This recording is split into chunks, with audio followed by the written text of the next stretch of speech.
ನಮಸ್ಕಾರ, police news 007ಗೆ ಸ್ವಾಗತ. ಇವತ್ತಿನ ವಿಶೇಷ ಸುದ್ದಿ ಏನಿದೆ ತಿಳಿಯೋಣ ಬನ್ನಿ. ಪ್ರೇಮ ವಿವಾಹ ಬೇಡವೆಂದು ಮಗಳ ಕಾಲು ಹಿಡಿದ ಪೋಷಕರು.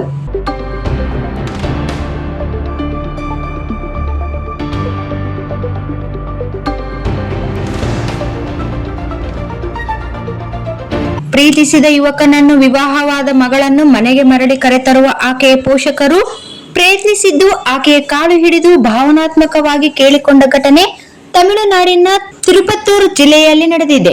ಈ ಘಟನೆಯ ವಿಡಿಯೋ ಸಾಮಾಜಿಕ ಜಾಲತಾಣಗಳಲ್ಲಿ ವೈರಲ್ ಆಗಿದೆ.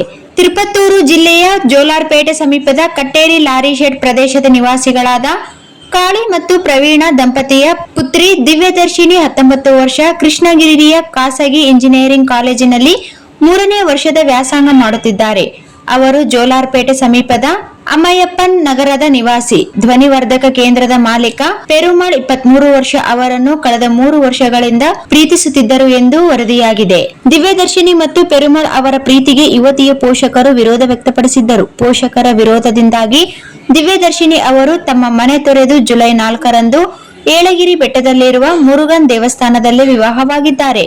ಮದುವೆಯ ಬಳಿಕ ರಕ್ಷಣೆ ಕೋರಿ ತಿರುಪತ್ತನೂರು ಮಹಿಳಾ ಪೊಲೀಸ್ ಠಾಣೆಗೆ ತೆರಳಿದ್ದಾರೆ. ರಕ್ಷಣೆ ಕೋರಿ ಠಾಣೆಗೆ ಬಂದ ದಂಪತಿಗಳ ಆತಂಕ ತಿಳಿಸಿದ ಪೊಲೀಸರು ಎರಡು ಕುಟುಂಬಗಳ ನಡುವೆ ರಾಜಿ ಮಾತುಕತೆಗಾಗಿ ದಿವ್ಯದರ್ಶಿನಿ ಅವರ ಪೋಷಕರನ್ನು ಠಾಣೆಗೆ ಕರೆಸಿದ್ದಾರೆ. ಈ ವೇಳೆ ವಿದ್ಯಾದರ್ಶಿನಿ ಅವರೊಂದಿಗೆ ಭಾವುಕವಾಗಿ ಮಾತನಾಡಿದ ಪೋಷಕರು, ನಿನ್ನನ್ನು ಓದಿಸಿ ಬೆಳೆಸಿ ಪ್ರೀತಿಯಿಂದ ಸಾಕಿದ ನಮಗೆ ಹೀಗೆ ದ್ರೋಹ ಮಾಡಬೇಡ, ನಮ್ಮೊಂದಿಗೆ ಮನೆಗೆ ಬಾ ಎಂದು ಪೋಷಕರು ಮನವೊಲಿಸಲು ಪ್ರಯತ್ನಿಸಿದ್ದಾರೆ. ಆದರೆ ದಿವ್ಯದರ್ಶಿನಿ ಪೋಷಕರೊಂದಿಗೆ ತೆರಳಲು ನಿರಾಕರಿಸಿದ್ದಾರೆ.